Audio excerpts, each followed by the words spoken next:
Political news, sports news, crime news કે તમારા રાજ્યના સમાચાર, હવે દરેક ખબર પર રહેશે અમારી નજર. ગુજરાતનો સર્વશ્રેષ્ઠ ન્યૂઝ ચેનલ.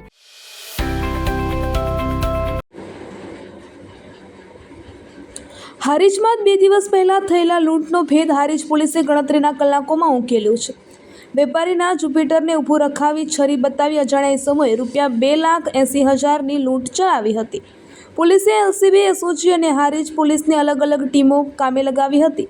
પોલીસે ગણતરીના કલાકોમાં 6 આરોપીઓને ઝડપી લીધા છે. પોલીસે આરોપી પાસેથી ₹2,50,000ના રોકડ તેમજ ગુનાના ઉપયોગમાં વપરાયેલા 2 વાહનો કબજે કર્યા છે.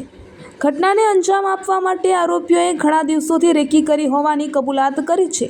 લૂંટના ભેદની સાથે ગાંધીનગર અને હિંમતનગરમાં થયેલ વાહન ચોરીનો ભેદ પણ હારીજ પોલીસે ઉકેલ્યો છે.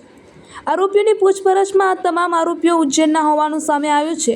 હારીજમાં પહેલા વ્યવસાય કરનાર ઇસમે આ સમગ્ર લૂંટની ઘટનાનો પ્લાન બનાવ્યો હતો. રિપોર્ટર કમલેશ પટેલ, પાટણ.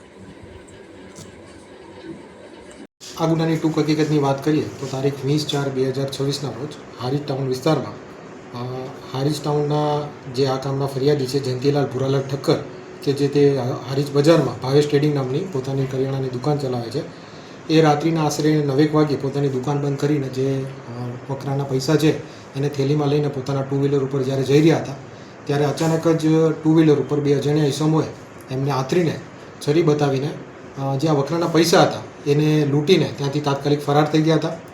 ફરિયાદીની ફરિયાદ અને ગુનાની ગંભીરતાને ધ્યાનમાં લઈને respected border incharge Chirag Koradia સાહેબ, રિસ્પેક્ટેડ એસપી સાહેબ વી કે નાઈ સાહેબના સીધા માર્ગદર્શન અને સૂચના અનુસાર આ ગુનાને ડિટેક્ટ કરવા માટે એલસીબી, એસઓજી અને હારીજ પોલીસ સ્ટેશનના પીઆઈ અલ્પેશ મારિયા સાહેબના માર્ગદર્શન હેઠળ અલગ-અલગ ટીમોએ આ ગુનાને ડિટેક્ટ કરવા માટે પ્રયત્ન કર્યો હતો અને હારીજ પીએસસીના માર્ગદર્શન હેઠળ હારીજ પોલીસ સ્ટેશનની ટીમને આ ગુનાને ડિટેક્ટ કરવામાં સફળતા મળી હતી અને આ ગુનાને ડિટેક્ટ કર્યા બાદ ટોટલ આ ગુનાને અંજામ આપનાર ટોટલ 6 ઇસમોની હારીજ પોલીસે ધરપકડ કરી છે. આરોપીઓના પ્રાથમિક ઇન્ટ્રોગેશન દરમિયાન જાણવા મળ્યું હતું કે આ 6 આરોપી જે છે ઉજ્જૈનના રહેવાસી છે અને ઘણા સમયથી આ લૂંટની ઘટનાને અંજામ બનાવવા માટે રેકી કરી રહ્યા હતા અને ત્યારબાદ આ લૂંટની ઘટનાને અંજામ આપ્યો હતો.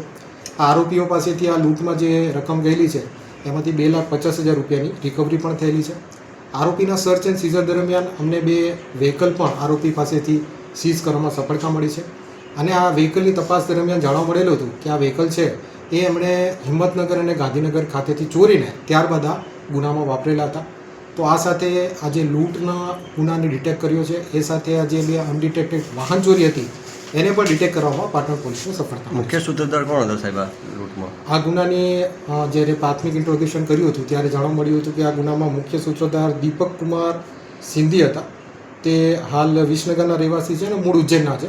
એ જે તે સમયે હારીજમાં પોતાના ધંધો કરતા હતા અને એમણે આખી આ કોન્સ્પિરસી ઘડી હતી. અગાઉ પણ કોઈ ગુનાહિત ઇતિહાસ ધરાવે છે?